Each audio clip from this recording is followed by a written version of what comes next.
This is the Wheel of Time podcast on TV Podcast Industries. This time we're talking about the Wheel of Time, Episode 3, A Place of Safety. I've got an idea. Why don't you tell me what you can do, and I'll see if I can find you something. Back home, I was pretty well off. Horse trader.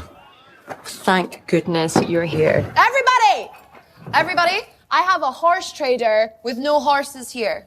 All right. Does anyone need a horse trader with no horses? No one cares about anything other than when the next beer's coming, so it's your choice. Serve beer or chop wood. I'm usually the one drinking. Then you'll know how pissed off people get waiting for one.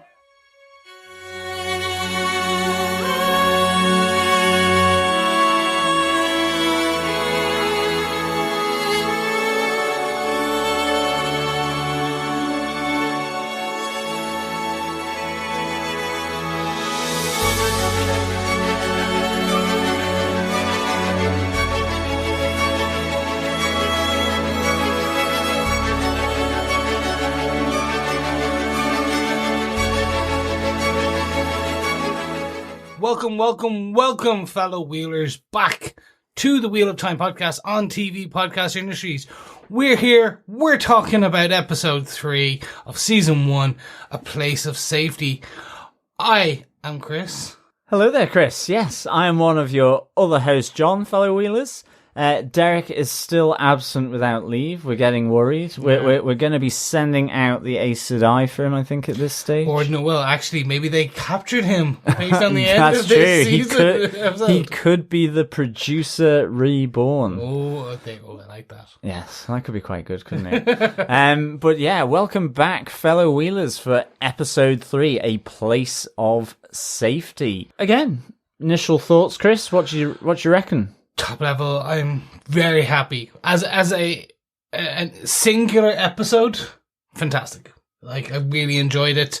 Again, introducing more people, more thoughts, more kind of story threads, as well as some basic plots that probably will go on for a while.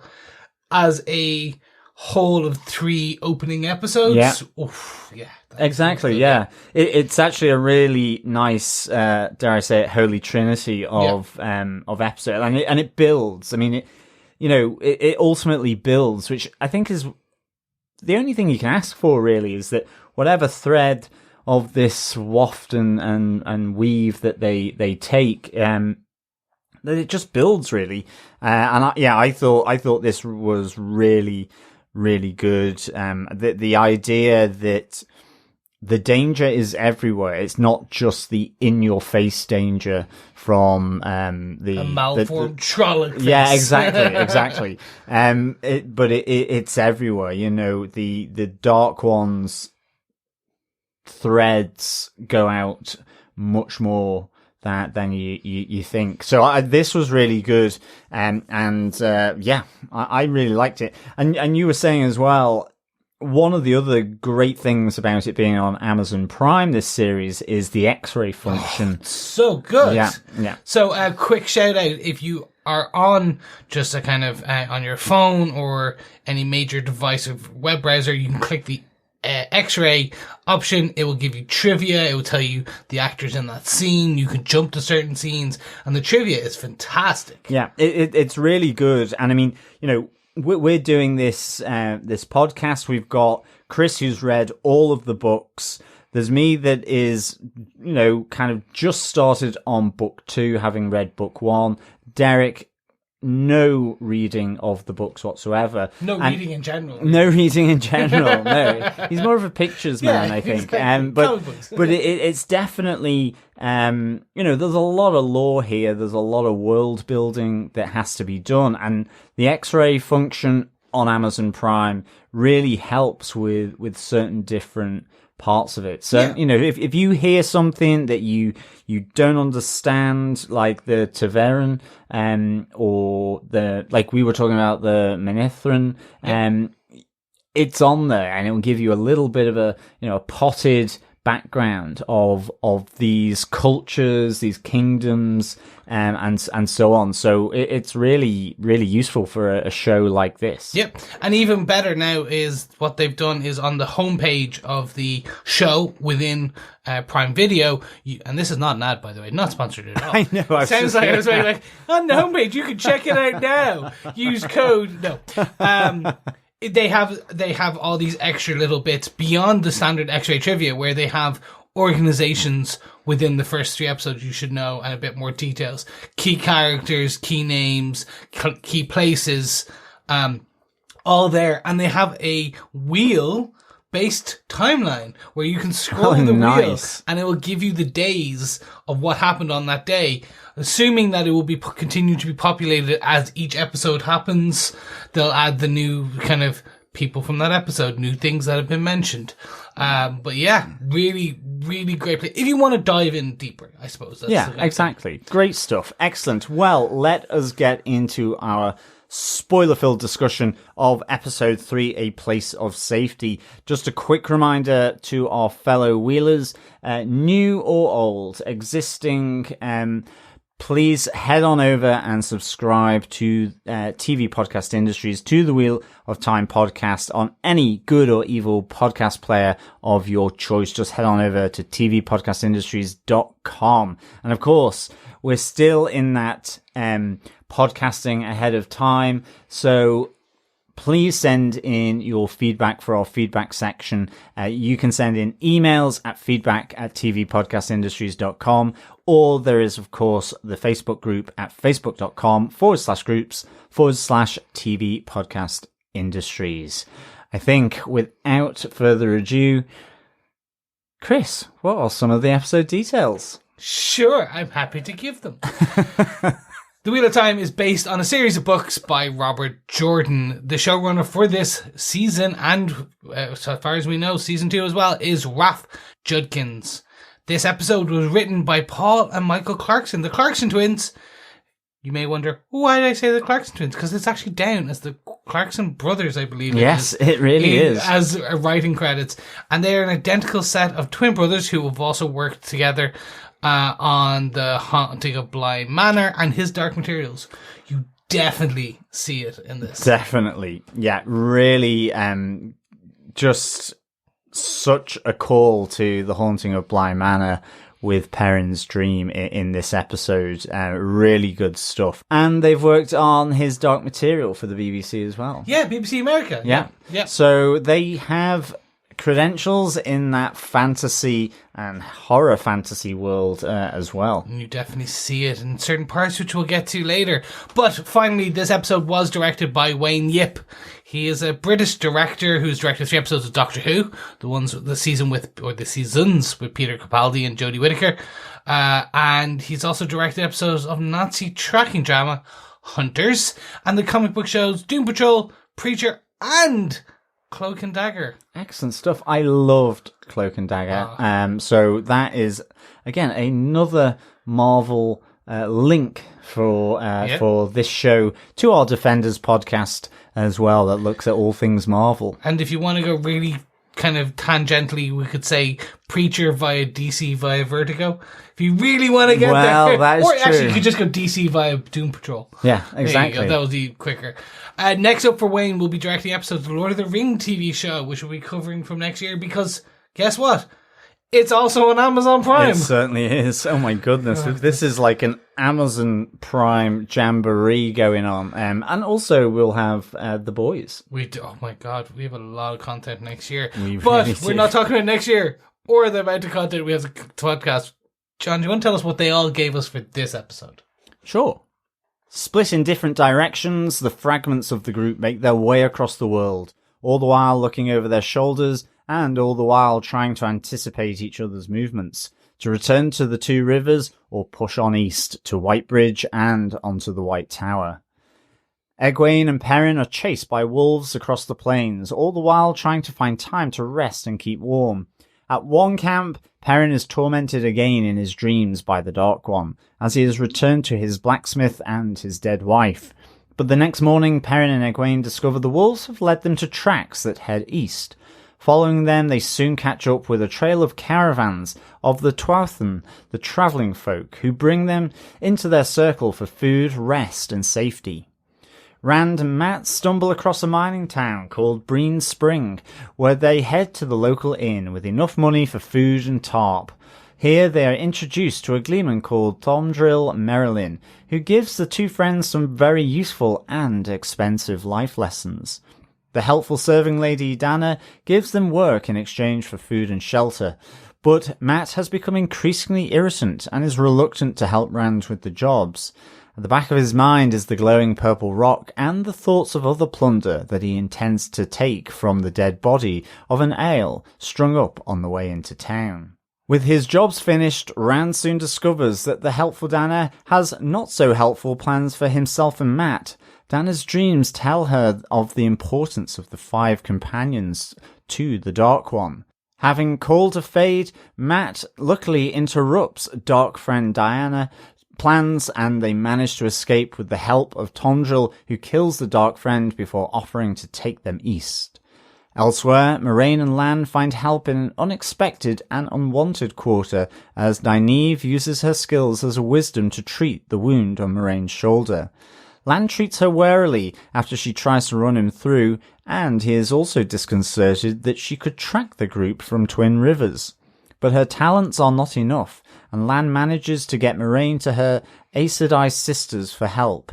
But these Aes Sedai are transporting a dangerous cargo, a man who has proclaimed himself the Dragon Reborn. Da, da, da, da.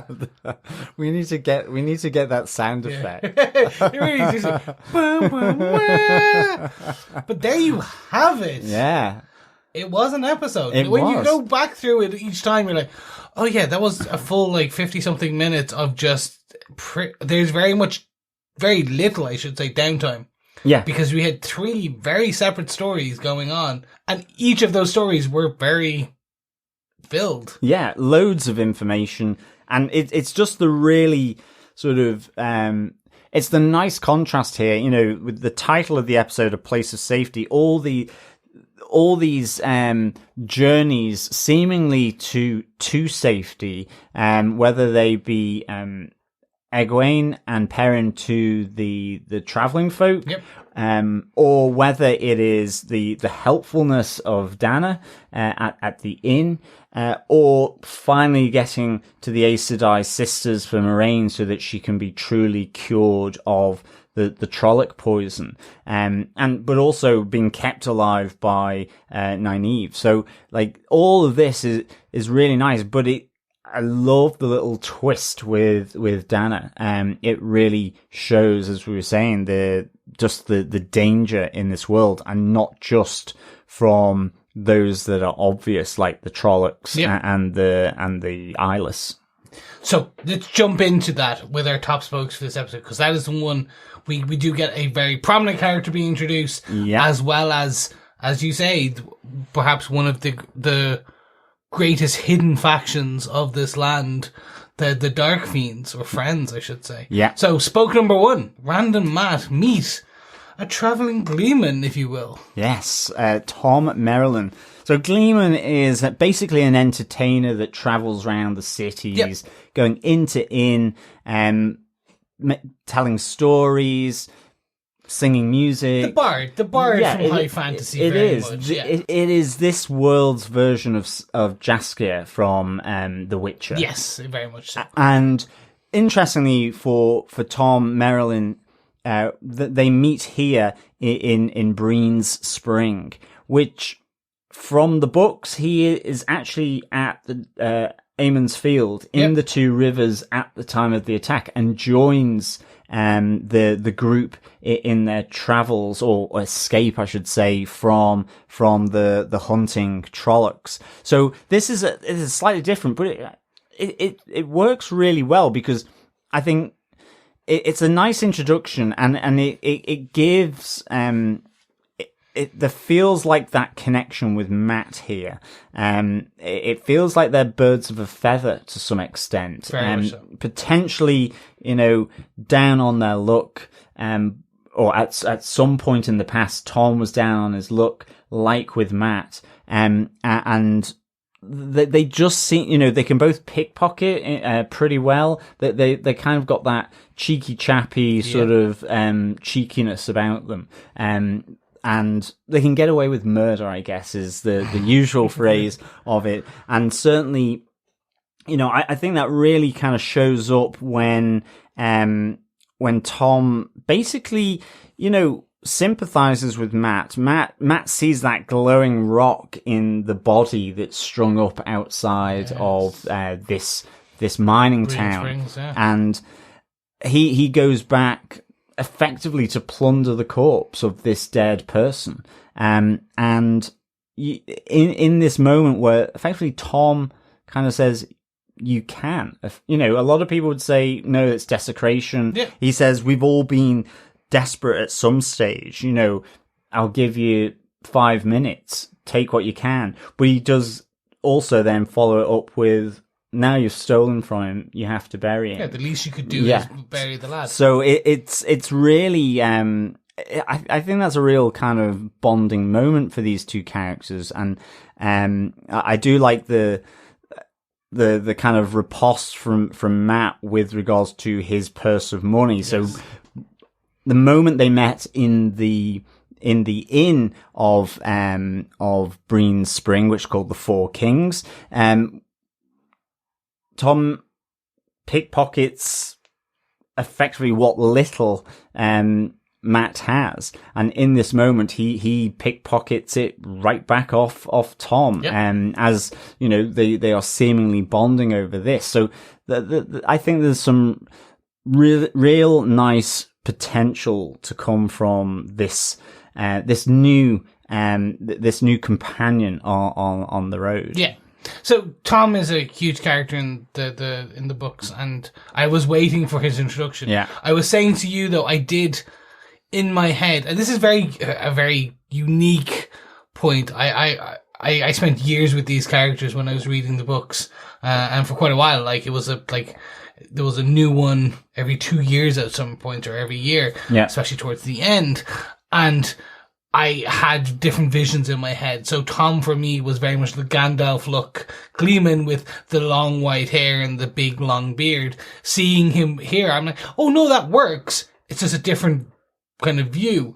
And you get to see the key aspects of the Gleeman. You get to see him sing the song, the old folk song again, which is an interesting one. It wasn't as much of a banger as the one we got in the last episode. Yeah. Still good, but it's no to toss a coin to your Witcher. It's not going to it's not going to top the charts. No, it's not, but it kind of had that ruggedness, like raspy kind of, you know, smoky voice coming from Tom Johnny here. Cash kind of level. Yeah, it was like, you know, you could imagine all the boys and girls' underwear just falling, you know, unaided. I thought it was really good.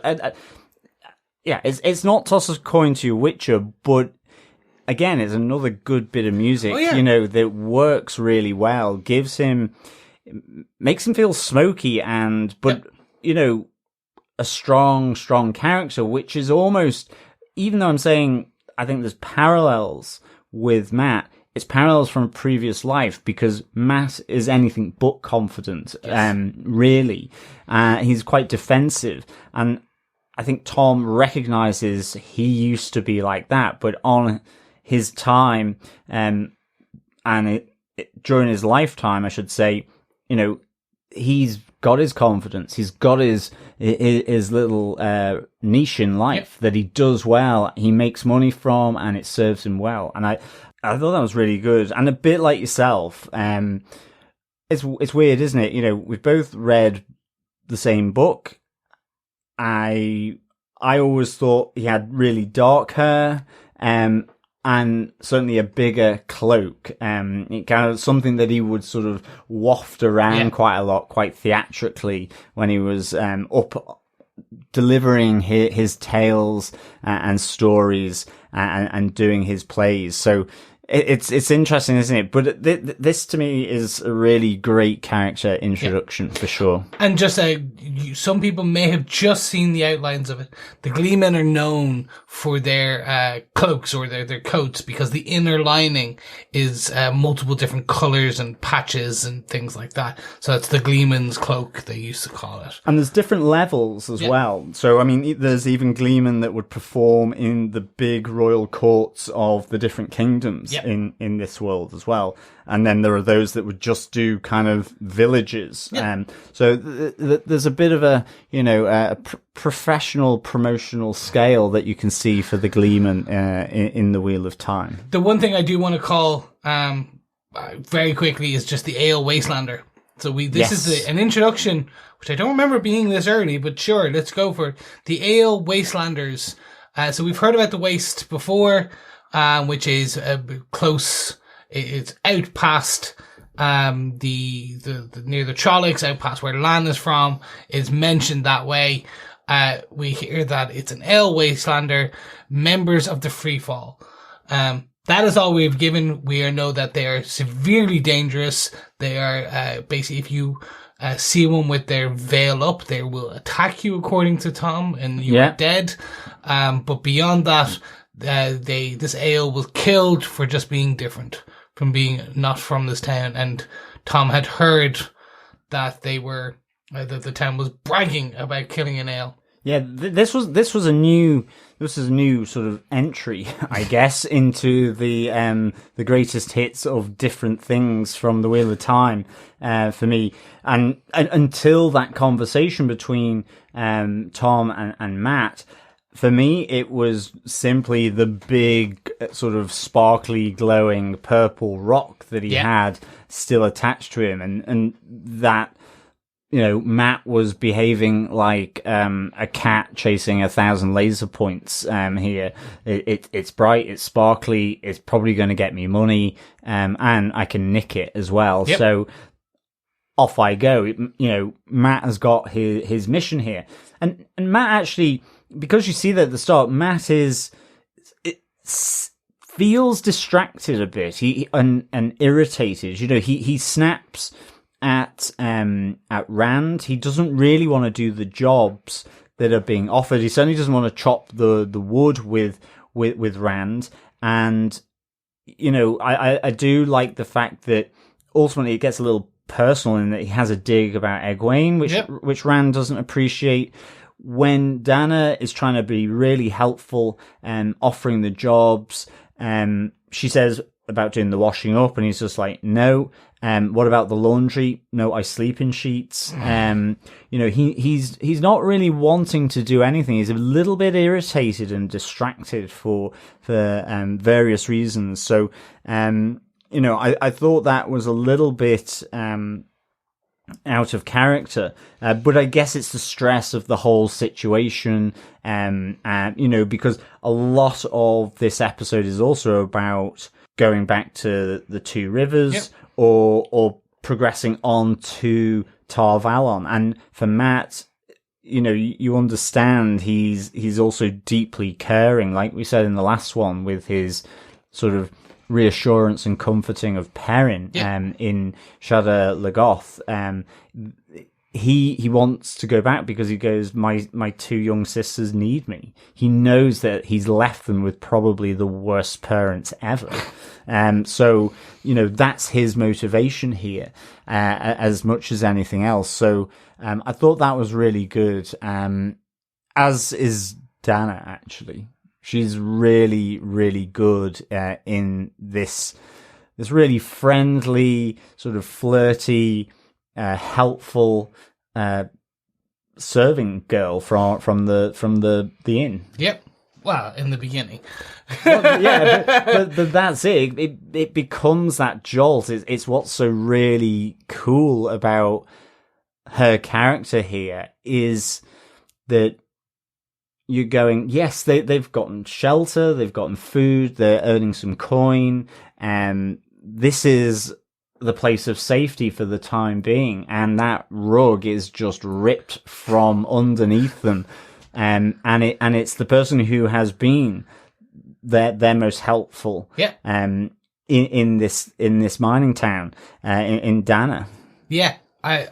This starts in a great way. This rug being pulled, which is she starts basically prodding Matt about his. I can only give you a room with 2 beds. Basically alluding to the fact that Matt and Rand are together. I love that. And it was just fun. He's like, oh, no. And then you slowly get them, they kind of bond. And it's only when he pulls back from the kiss, she's like, damn, thought I could get you. And we start to see the veil slip away. And I loved it. It was just so good because you see Rand slowly realizing something is really off. Especially when she mentions Egwene and braiding her hair in that way. Yeah. And you're like, wait, what? Huh? This just... Yeah. And it's fun. Although, quick point we want to call out, he definitely knocks that door down. He really does. Yeah. But I noticed... I was wondering about that because Dana says, why else do you think I gave you a good room? This has got a really sturdy door and, the sound isn't going to carry, basically. I can lock you in here. And the music changes to suggest that something is allowing Rand. It's like he's suddenly gotten super strength to be able to knock it through. And that's the interesting thing here.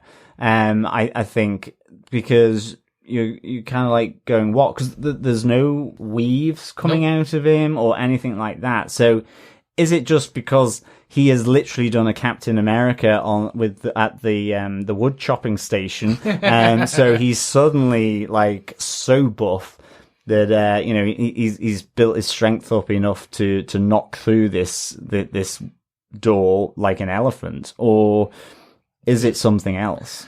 I don't want to allude to being something else. It could be. We do remember that in the very first episode, we didn't see the weave in the very first episode when they're chasing the other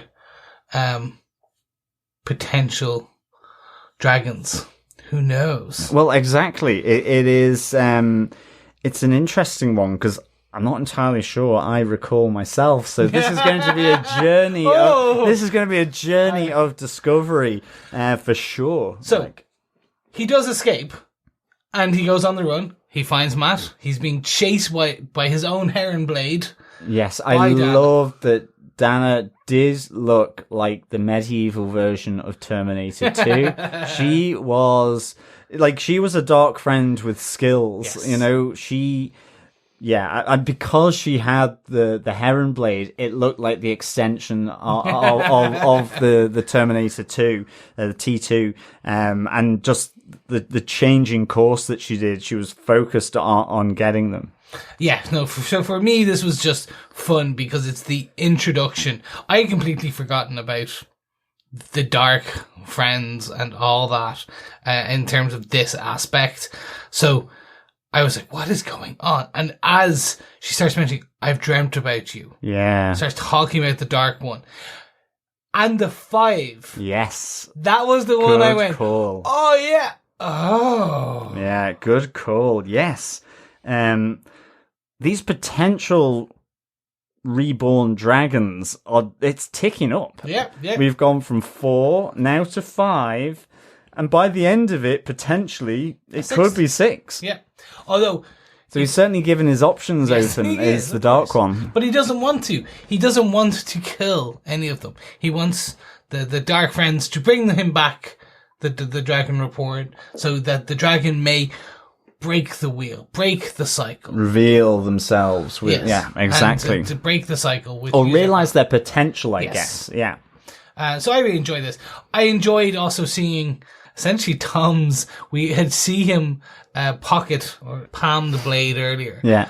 With his dagger. Yeah. When we see him with Matt, but here we see how deadly he is with his blade. Yeah, that was a pretty good throw. Straight through the back of the neck. Straight through the back of the neck. I have to say, I love Dana in this. I thought, at least, the twist was the cherry on top, to be honest. That but it was like, oh look, they've got a new friend. This is really good. Yeah. They're getting their bit of like rest, R&R basically, and I thought this was really good. It was she just played it really, really well. You have the twist. You've got the dramatic death as this sort of the tip of Tom's blade just pierces through her throat. But also then she is part of one of the best fade cuts I've seen for a long time in TV. Yeah. As her blood obviously starts flowing from the huge dagger wound in her neck. It goes into the pool, and there's a darker bit, and David Yip here fades, or the editor fades the line of the darker blood into the tree line of Lan, Moraine, and Nynaeve riding through the forest. Yeah. I was like, oh my god, that was really good. Yeah. That was really good. Just it was a choice and it worked perfectly.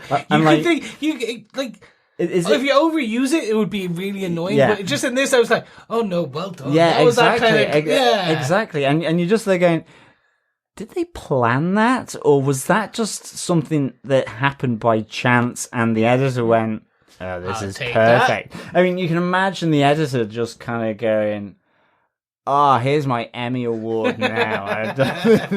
There's not many, these chances don't come along that often. I want to say it was pure chance, but my assumption is it was probably like edited meticulously planned. It was like exactly. they're slowly just like penciling.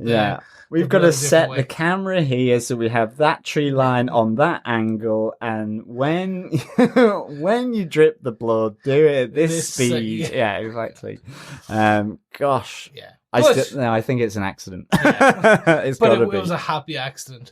I just overall loved this scene. I loved the Rand. I loved Tom. I loved the trio meeting, and very much Tom going, "I'm going east," and you get to see Matt go, "Well, look, we might as well. Like, come on, Yeah. like we're going," and that, as you said, kind of sets the new trio off on their journey. Yeah, the other kind of two things to draw from this is that Dana has also called for a fade. Yes. So the likelihood is that the fade is going to be on their tail, as the three of them head off east. And the other interesting thing, and I guess it's similar with anything, is that, the view of Dana is the dragon will break the wheel. The Dark One wants this to happen because, this will change all these people arriving at this town, into the inn where I work, that are suffering from famine, from war, from drought.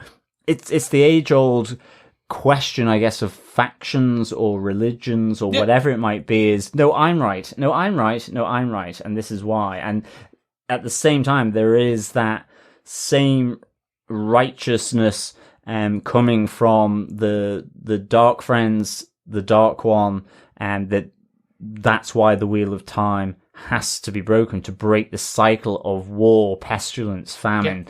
And we've, the Aes Sedai are pretty dug in, and the White Cloak. So this feels like three very large immovable objects here, fighting for preeminence in this world. It's good. It's weighty stuff, I guess. No, and we did get one name and one kind of thing to remind everyone, is that this is not the last Dark Friend that brought the Dragon Reborn was elevated above all others. Yeah, and that's something to keep in mind. That it's basically, there's a reward on the four of the potential Dragon, or the five potential Dragon Reborn's heads.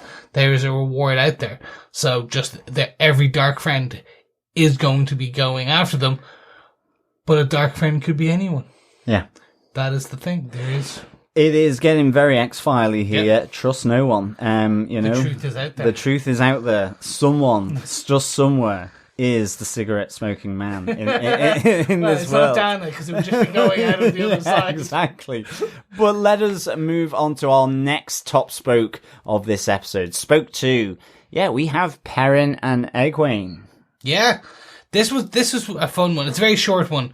Essentially, there's like the wolves are chasing Perrin and Egwene through this kind of more desolate wasteland that they're kind of traveling through, which battering by the winds, they're getting more and more dehydrated.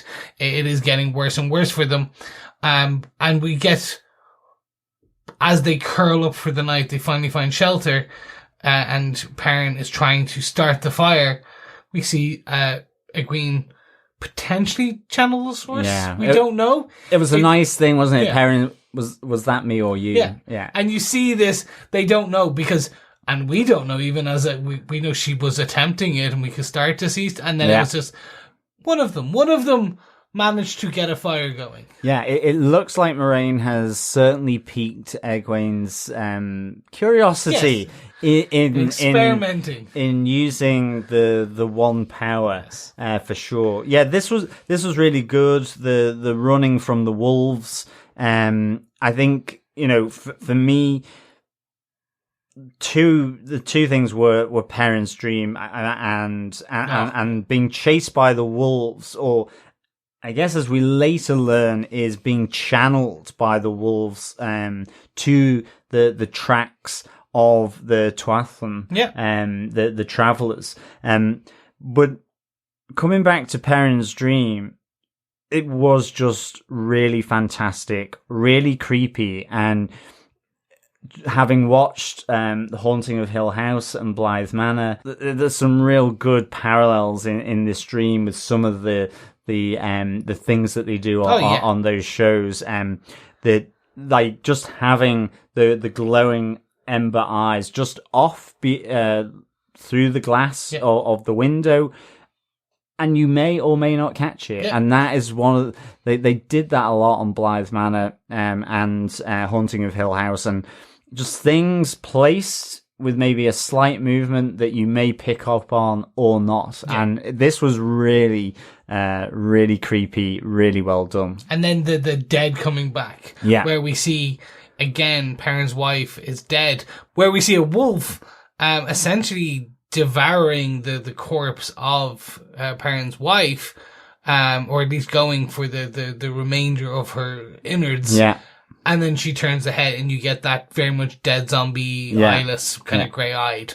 And it was cool. That I have to admit, that was a nice touch. Yeah, the dark one is certainly playing on Perrin's guilt here. It's very stormy outside. The atmosphere is just bang on for Creepy Dream. Yeah. And I love as he's walking to the forge, and the lightning goes, and the dark one flashes up in front of him on the corridor, and then after his wife's dead eyes look at him in an accusatory kind of way, he turns around and the dark one comes for him, and then jump awake for Perrin. But it was a nice little sequence. I really enjoyed this. And again, you have Perrin separated from Moraine, so he can't tell her. We know that dreams have power. That will these dreams then will have more and more kind of power that maybe the Aes Sedai can't control. Yep. So this is another kind of big thing from this, and I kind of.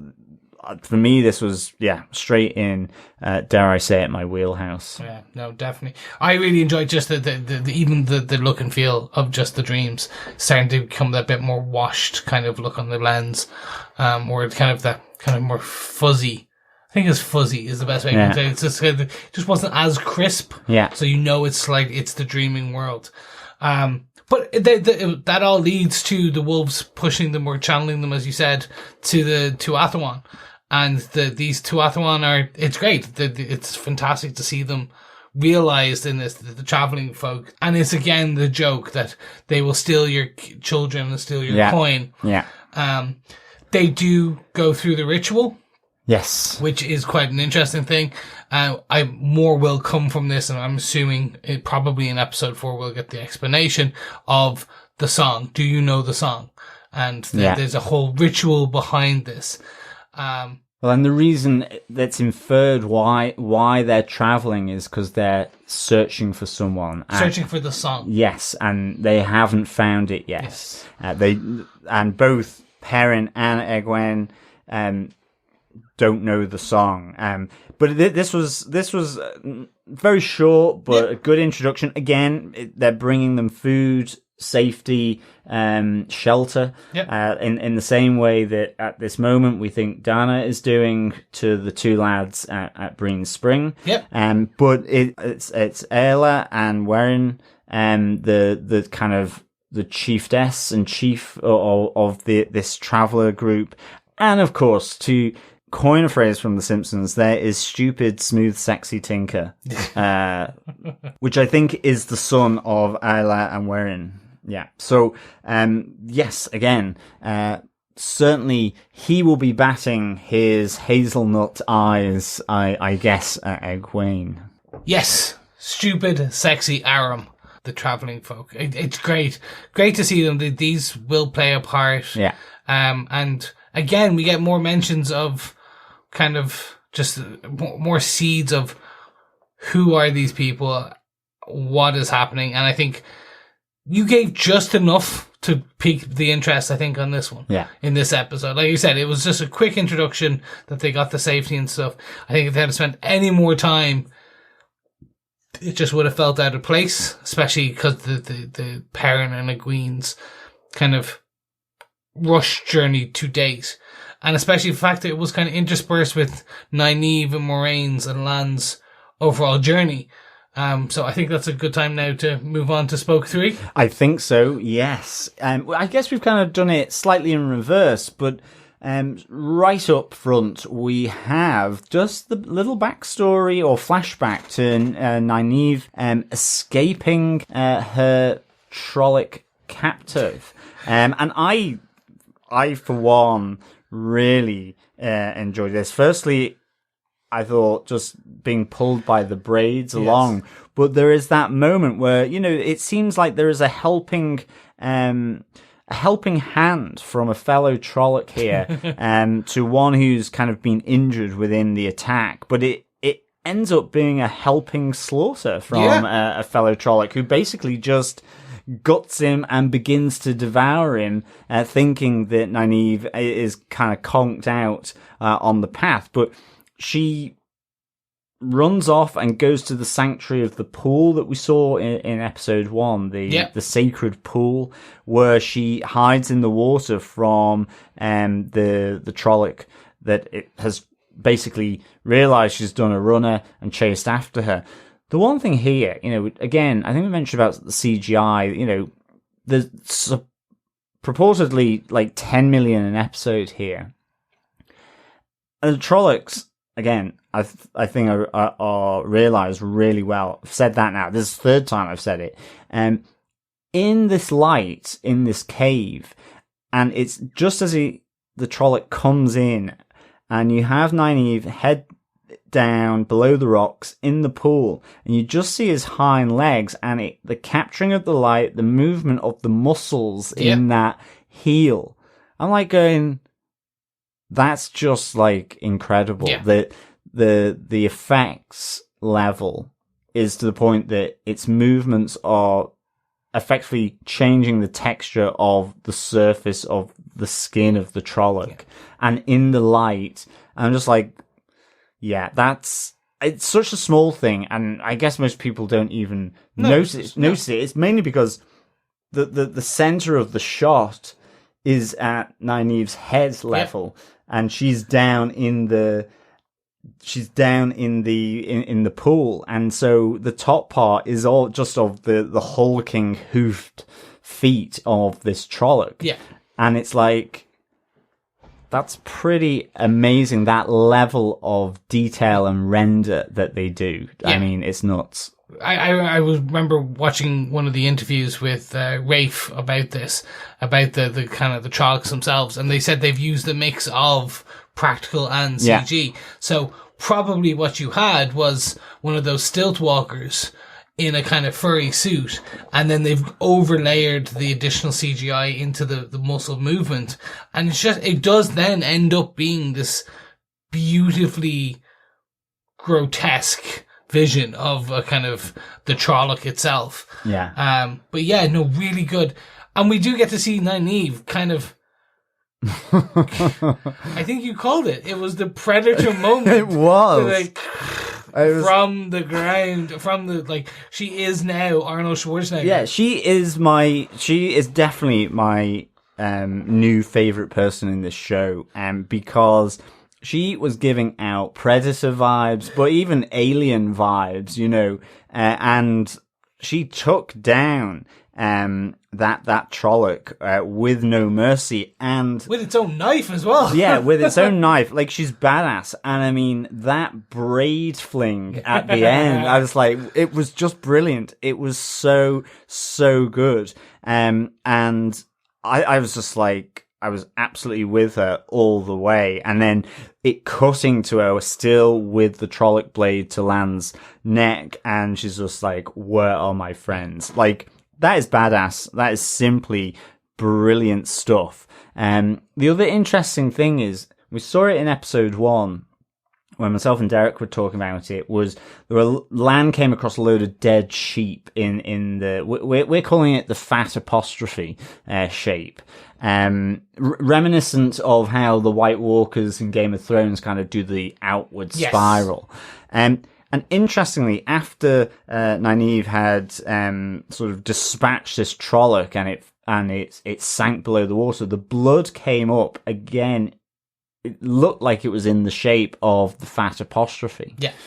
So that was kind of interesting, because I have no idea what this is. So don't spoil me. I'm not going to spoil it. It is a symbol from the show, or from the books. It is a well-known symbol of the Tao, like yin and yang kind of thing. Oh, okay. So there's an element there, like black and white, good and bad. It's a symbol. You'll see it on a lot of the. So that's almost there's another half to it then. Exactly. Okay. And I think they'll go into it. I think, especially with the introduction of the Dark Friends, I think they'll announce some of it, and you'll start to see parts of it. If not by the end of season 1, I'll have. I do like the fact that even the gushing blood of a dead Trolloc responds to the Dark One. Oh yeah, to sort of keep on message. Yeah. It's on brand. It's just like, I'm gonna die, but on brand. Keep the brand message alive here. Yeah, no, I thought that was. I thought Nynaeve here was superb, and I think, even as well, she tries to take out Lan as well. He goes, you tried to kill me. And then he manages to wrestle enough so that he can sort of just knock her out with the back of his dagger. Yeah. And this is great. Like, one thing I'll call out is the braid tug, by the way. So that we call it the badassery of it. It is a well-known thing with Nynaeve. She is from the books, is constantly tugging of the braid. You have seen it in episode 1, where she kind of gets a bit grr and arg, and she tugs her braid in the tavern. So here is just another hefty tug, braid swing, and kind of badassery, but very cool. And yeah, she gets knocked out bad, tied up by Lan while Moraine is dying. Yeah. Which we can see. We talked about in the last episode that there's Trolloc poison in Moraine's wound, and it's only then when Nynaeve is like, look, you need me to give a hand here, and she goes off foraging. And we get that very quick, nice, cutesy, meet-cute interaction between Lan and Nynaeve, where it's like, go on, ask your question. Yeah, that was cool. And it's like, well, how did you follow me? Yeah. Because warders are known to be super stealthy. They're ninjas to a degree. Yeah. Like, they don't leave tracks. They're trained that way. And she goes, I said you let you ask the question. I didn't say I would answer. Yeah, no, and I love that. It just runs off. You're like, that was really good, and I like the fact that you're right.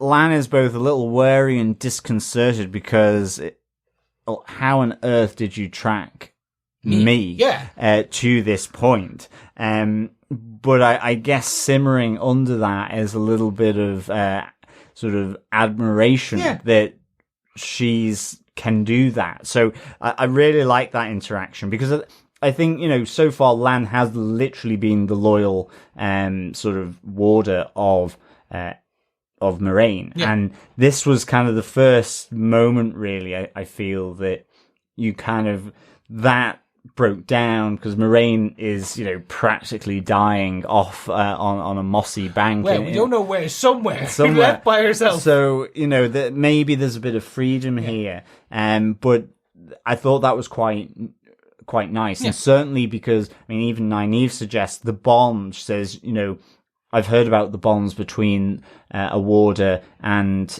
their Aes Sedai, so you better hold on because this is going to hurt. And it looks gross. That looked pretty grim, didn't it? Yeah, exactly. You always see that stuff on kind of YouTube where it's like pimple poppers on YouTube, and you're like, oh. And this was like proper boil level. We're just going to like strain the boil and cyst. And I was like, but cool. Definitely goes. She puts the poultice on, and things do not get better. So Lan runs in a direction. Yeah. I didn't fully get it. He goes off. He looks over a hill, looking at escape, and then comes back and I found them. I guess he has the eyes of an eagle as well, Strength of a bear. As a tracker, he can even he can track on big things that are happening. But there was one point where I was thinking, is this going to be Lan's sort of lot in life, where we're going to see him, galloping on a horse, being, into the mist, and then galloping back? And he's done a lot of galloping as Lan. He does do a lot of galloping so far in this series. But I like then that, there is the realization that Nynaeve has only been able to do so much with her herbal remedies, and that Moraine does need the help of her sisters, and that is ultimately what Lan is looking for as he surveys. Really, the scenery, the landscape that you're being given here is epic. Yeah. And the rocks at the start were random matter. It reminded me of the rocky area that Frodo and Sam work through to get to the Dead Marshes in Lord of the Rings. So, again, there's a lot of amazing sort of interreferences between multiple fantasy books going on here. But we get to Lan bringing Moraine to her sisters. We see a green Aes Sedai now, so we've seen the red one. Yep. Moraine is blue. Yep. There was a yellow one being burnt, so I guess you went from yellow to black, and then or ash or grey, charcoal. and ash. We'll call it charcoal. Yeah, charcoal. And now we have a green one. I have no idea what any of that means, other than that there are these distinctions. Yes, there is. Other than that, I have no idea. I'm like everyone else. I'm going, what is it? I guess we'll find out. There are hints, by the way, on the tapestry opening. Okay. Yeah, so there is some hints in that. I will say that. I'll have to pause that. Yes, I will do. And then we see another candidate for the Dragon Reborn, one that has proclaimed himself to be the Dragon Reborn. And unlike the guy that we see in episode 1, who is being hunted by the same Red Sedai, there they talk of the madness has him. It's not to say that this guy in the cage, and it's Legane, isn't mad, but he certainly seems more at ease. Yep. If he is touching the one power as a man. Yes. And it plays a major character in the books a lot earlier than I expected to see this character. I think from the books, all I really remember about Legane, at least for the majority of book 1, was the idea that he had been captured and was being transported around, but you never really got to him until very close. Yes, exactly. To sort of towards the end. So I guess they're just showing him on that journey that the book never really gets to, other than just mentions. Which is interesting, because you're right, that it's all talked about, those scenes, and we never really hear or see much about it. And I will call, we're getting Leandrin Sedai. Yeah. Super early. Okay. A very prominent character from the books. The Red Ajai, the Red Aes Sedai, who, as we saw in the very first episode, hates men who can potentially travel. She disdains them. They violate everything. And the actress they chose has that cruel, crazy look in her eye. Yeah. I don't know how to She put it. looks like one of the more fanatical members of the Aes Sedai. That's what I if was she looking for. met the Questioner from the last episode, They'd get on and they go for would a actually pint. get on and probably. go for a pint. Or they would admire one another's work as they were doing that work to the other person. Yeah. It's like, oh, you're chopping my hand off. Well, I'm killing you. Yes. How you pulled my nails out, it was so good. Yeah. Efficient, and, you know. Can I get a name for your torturer? I really want to use them. But yeah, Leandrin is there, and so just good that she's named. Like, that's so now we know who this character is. It's good to see the name there. And that's good. Now, Moraine is with, to a degree, there's some animosity we can see between Moraine and Leandrin. So definitely it's an interesting, something to keep an eye on. I guess fire and red for fire and blue for the thinker, I guess. For the water? Yeah, well, for water, and the thinker. Yeah. So I think Red Sedai is probably a doer, and Blue Sedai is more will do, but in a more contemplative way. Yes. Not that's- as direct and as forceful. Yes, that's a good way. It's kind of like they've instilled in the Aes Sedai the behavioral colours. From Myers-Briggs. What's your colours? Well, I'm a fiery red. I'm a blue. I'm a thinker. Oh my god. I'm green. I'm passive. Yeah. We literally half of our listeners who are in the corporate world suddenly goes, oh god, no. I know. And they're now trying to figure out their own one. But that's the thing. It's like you do one of those courses, and it's like, oh God, no! I'm just all the colours of the rainbow. Okay. That is true, but I am very much a red yellow. By the way, I'm a dictator in the office. I've been called that. Is literally, I think it's called the cheery dictator or something like that. The social dictator. Oh my brilliant. God, I can't see that in you at all. No. Not one bit. Of course. I'm He lying. is rolling his eyes. So far, he looks like he's about to go unconscious. But, with all that said, should we move on? Is there any notes that you on this one? I've just got a few. I really like Dana when two things. First of all, as she's making the stew, and you just see the horror of Rand watching. And I was convinced she was all the leftovers from the other plates. I just thought she was going to tip them But back she in. tipped in the leftover beer. I know. So I thought that was a nice touch. And I really like the kind of a little talk, really, where she says, you know, we're all born in the dirt, spend our life digging in it, and one day a shovel will cover us up back in the dirt. You know, and this idea of being able to get out and somewhere new, because then no one will know that you came from the dirt. And I thought that was kind of really nice. It felt meaningful for this show. Yeah. And you know, that was really probably just simply playing on the heartstrings and the expectations of Matt here. And she does it again with Rand, where she says, the wheel hasn't given me many choices.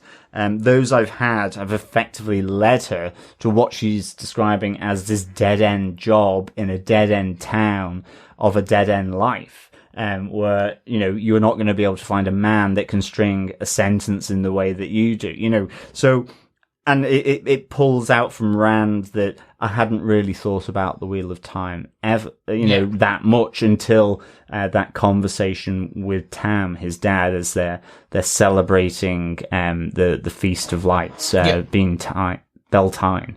And so I thought that was really nice. And also just again, I've said it twice now. I'm going to say it again. Matt, him and Rand's conversation as they're walking through the craggy rocks, where he just says, "Can we swap coats?" Because Matt's got this kind of paper thin kind of long coat on, and Rand's got his like sheep wool coat. Not anymore. No, and it's just, can we swap coats? It's freezing up here. And, a bit of a complainer. Oh, will you stop taking us uphill? And Rand has a nice moment where he says, "The tales of Matt Cawthon, who walked a while a little chilly." I thought it was nice.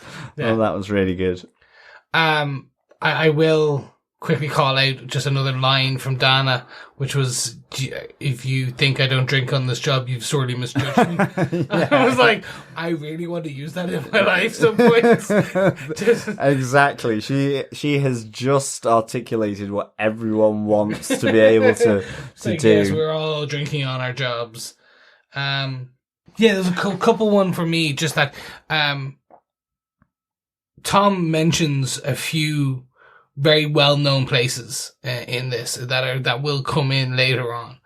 So he does mention a number of cities and towns and places that will play, again, strong parts throughout this thing. And I find it so interesting as someone, as you've said it, like as someone who has read all these books and versus yourself is kind of like one or two in, and then Derek, seeing how the writing team are breaking and slowly introducing additional lore and things like that. Because to be fair, Nynaeve, Logain, Sedai, like, absolutely, you're coming up with like tough names. And yeah, exactly. Big time. The many ways in which you can pronounce literally anything from this world. But he talks about Camille. Yeah. I all thought it was the Camelin.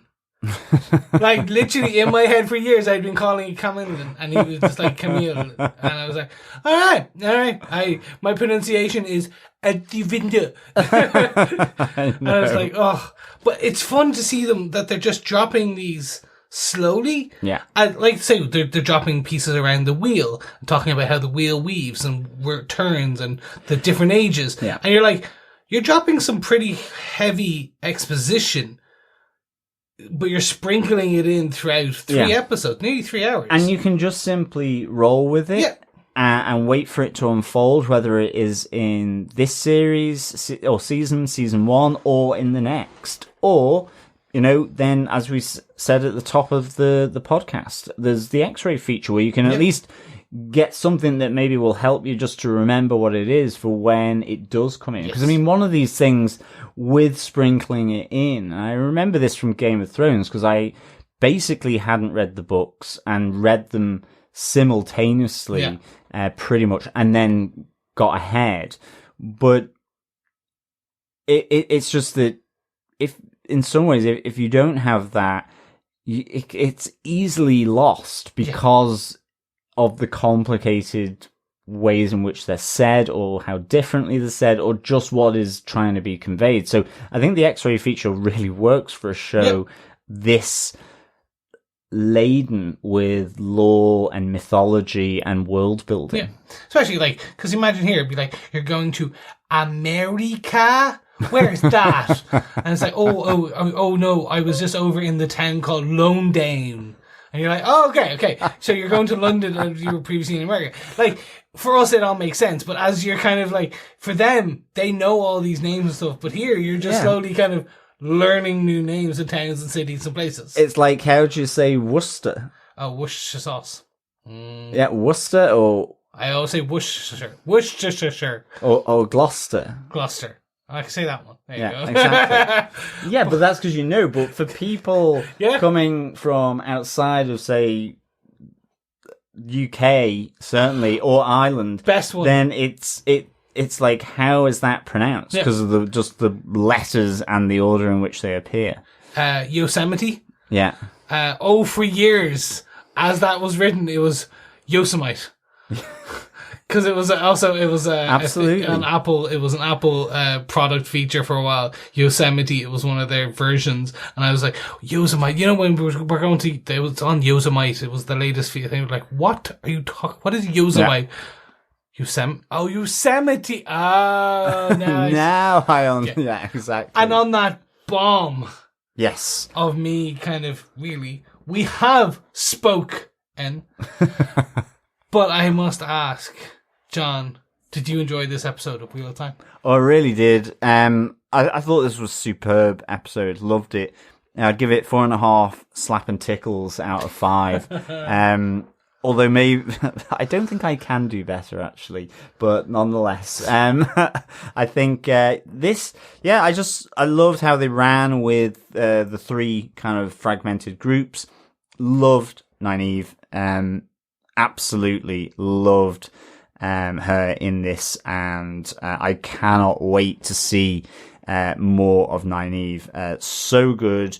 I just love her feistiness. I love how she is absolutely uncompromising, but for the protection and safety of her friends that she's searching for, of which certainly at the moment she does not class Moraine or Lan as one of them. Matt and Rand, again, maybe getting a little bit strained here.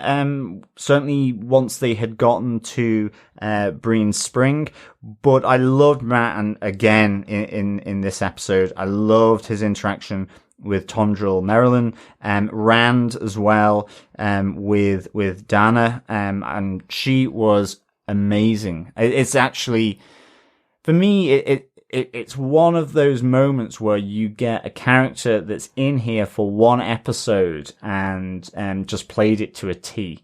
Really good. Yeah. And you're sad to see, as always, a knife thrust right through her throat and death. But you know what an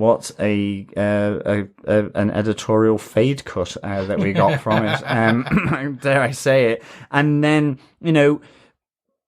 not so much dancing with wolves, but more sort of running from wolves, or with wolves. Again, just a little notch here for Perrin as to what is this going to mean? What's happening with these wolves? And Perrin's dream, just to really emphasize the point that now they've kind of been split up. These dreams will become more dangerous because of the power that they hold, how the Dark One can manipulate them, and given that, for the time being at least, there's not the protection of the Aes Sedai, because Moraine was very adamant that they need to tell her the next time they have them. And so this was really good, and finished off with the interesting sort of self-proclaimed dragon reborn in Loghain as well. So for me, this was 4.5 slap and tickles out of 5. Chris, what did you think? Did you enjoy the episode 3, A Place of Safety? I felt very safe. Excellent. In the place of safety. I really, really enjoyed this. As both I said, would be top of this episode. As a singular episode, it was fantastic. It had that intrigue. It had a bit of way more world building. And then when you take it as the trilogy of these opening episodes, the first 3 that were dropped today on the 19th, it's such a strong opening, to the point where you've been given so much. And enough that I can see a lot of people hopefully going into next week, going into episode 4, because I am very much biased on how much I love this series.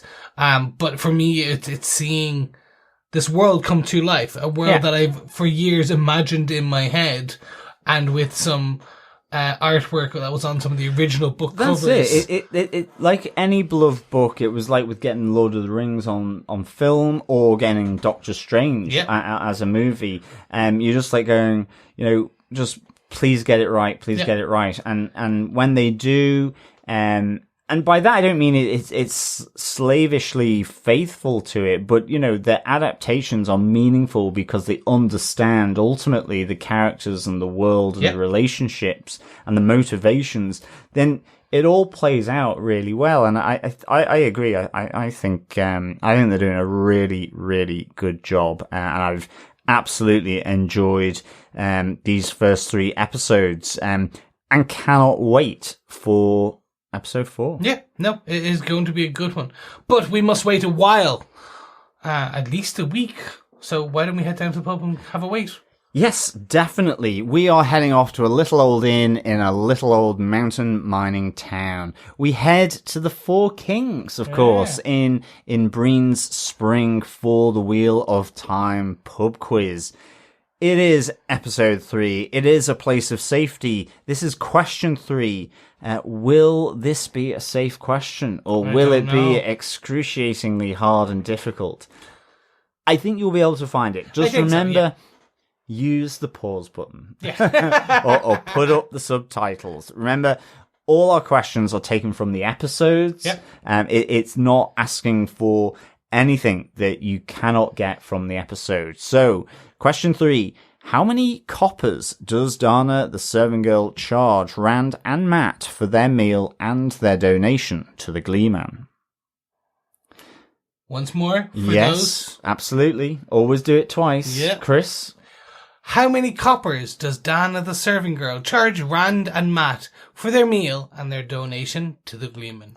Remember, answers to feedback at tvpodcastindustries.com. You can send them in weekly, or you can chuck all 8 answers in at the end of this first season, when we will rank all the answers that have come in from all the participants, and then we will do the tombola of choice to see who has been lucky enough to get the Wheel of Time merch that we haven't yet quite identified, but we will bring it back. We've got time. Yeah. We have 5 more episodes, so the next episode we will provide you with an indication of. We'll get you all the books. We'll point you in the right direction of a bookstore. How's that? Absolutely. No. We'll come away with some good prices. Or if you're a keen knitter, we will get you some wool so that you can weave away. Yes, you can weave your own Wheel of Time and quilt. There we are. There we go. Yes. Or you can make your own sheep herder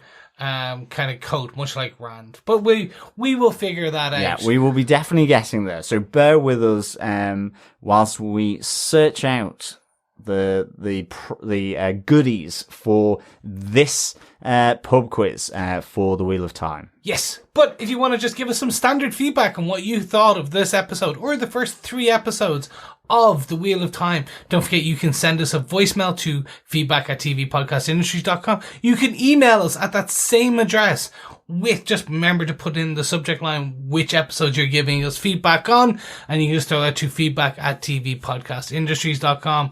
Don't forget to join us over on our Facebook page, facebook.com/tvpodcastindustries.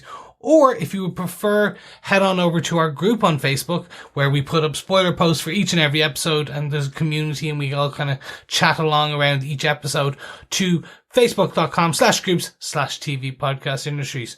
You're not on either of any of those. You don't have email. You're not on Facebook. Don't worry. Maybe you're on Twitter. You can head on over to TV Pod Industries, where we tweet. That's it. Occasionally. Tweet occasionally. Well, and we put our podcasts up on there as well. And in our Facebook group. Yes. So, and definitely on the lead up to the Wheel of Time, John was doing an amazing job kind of giving you a bit of background and lore.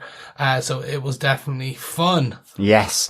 Hello again, it's Derek interrupting John and Chris once again with the feedback section. But I think after the awesome feedback we've been getting in, I don't think you mind the interruption, do you? No, not at all. Again, I'm Chris, what has happened? You've changed.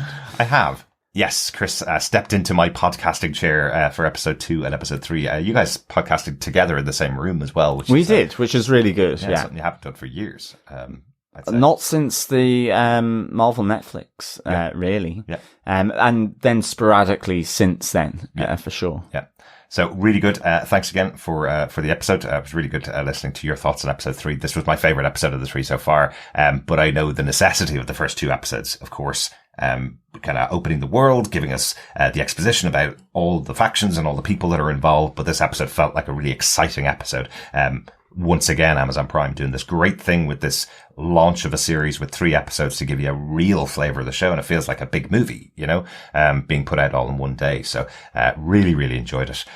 Will we get on some thoughts from our wonderful fellow Wheelers? Yes. First up, some email feedback from Coffee and Vodka, who sent his thoughts about episode 3. Greetings, fellow Romany travellers. Big Lord of the Rings vibes with the splitting of the Fellowship and a singing Strider. Not much to say about this one other than continued good character development, excellent cinematography, and some nice potential Aes Sedai intrigue. Other than that, this felt a bit filler-esque. Any ideas as to why the wolves didn't follow? Hope this dystopian roadshow makes up for the possible loss of one in Y the Last Man. With 3 approved seasons and 14 novels worth of story, here's to 1 so far in the win category. I'd give it 3 Deadpools out of 5, or 3 unknown songs out of 5, or 3 Deadman's baubles out of 5. Pick any one. Thank you, Coffee and Vodka. Coffee and Vodka signs off with peace and take care. Thanks so much. Yeah, it's interesting. I really, really enjoyed this. I think I loved the fact that you got Tom Merrilin, the Gleeman. I love just the contrast between the safety and ultimately the potential danger that they could still be in, particularly with Rand and Matt. And I loved the whole element around Breen's Spring. I thought that was really, really good. And Dana, I really just took to. I think for any actor, if they're just there for that one episode, and to have a really good mark to make in the episode is really good, and I really like the way she did that. She felt comfortable. She really drew you in, like she did with the characters of Matt and Rand, and then bosh, it turned into T2 and a dark friend. So that was really, really good. I thought that was great, and it does feel like that thing of now it's showing you the risk that's there for these kids who've left their home, the security of their hometown, and gone out into the world. As you say, this is kind of the on the road episode, but there are things here that feel like world building. This idea that you can't trust anybody. The barmaid here seemed really, really trustworthy. She seemed like a very friendly character, welcoming them in, giving them a job so they can pay their way, and then turned on them, and which I think is something that these guys are going to have to work out who to trust and who not to trust when they're on the road, which is, I think, a great wrinkle to the show. Exactly, and it's where you place the travelling folk in this, the Tuatha'an, with Perrin and Egwene now there. Are they trustworthy in this world? What are their connections to these different factions?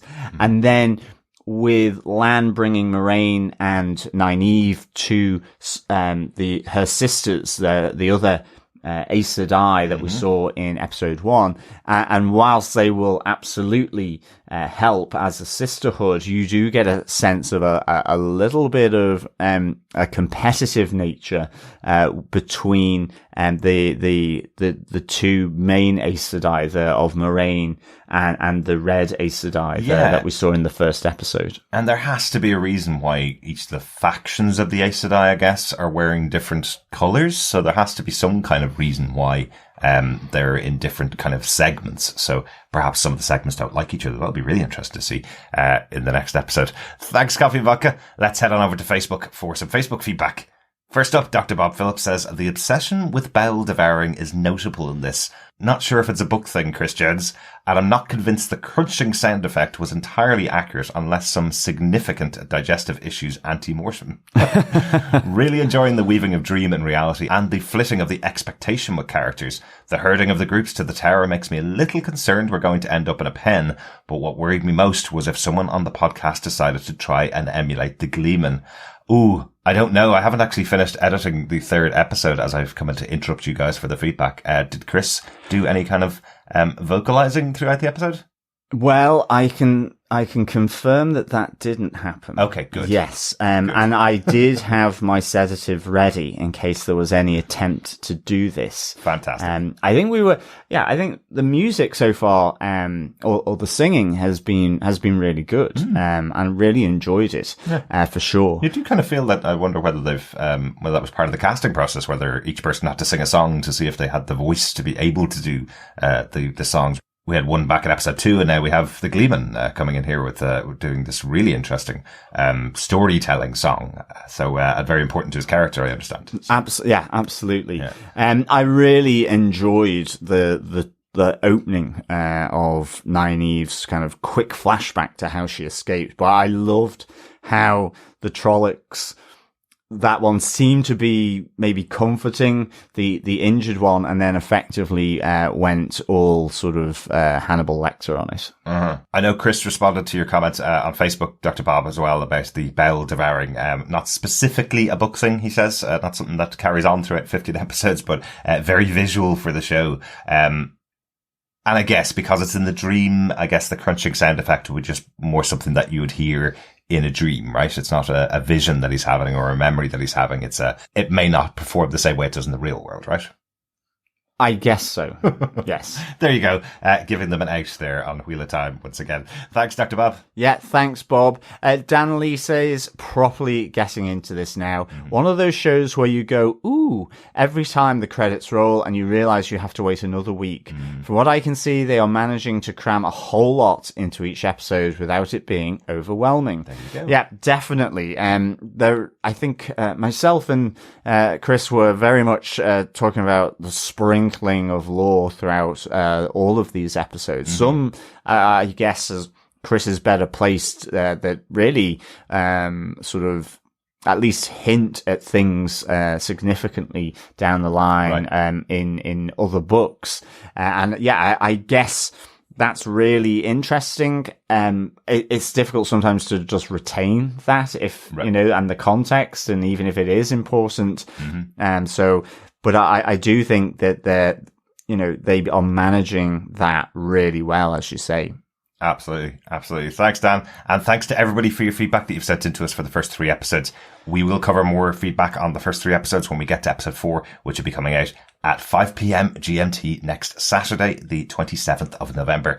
Send in your thoughts once you've watched the episode. We'd love to hear what you think about episode 4 or any of the episodes so far in Wheel of Time. Yes, thanks so much for the feedback, fellow Wheelers. Bye. I'll put you back to Chris and John to say to close out the episode. Why, thank you.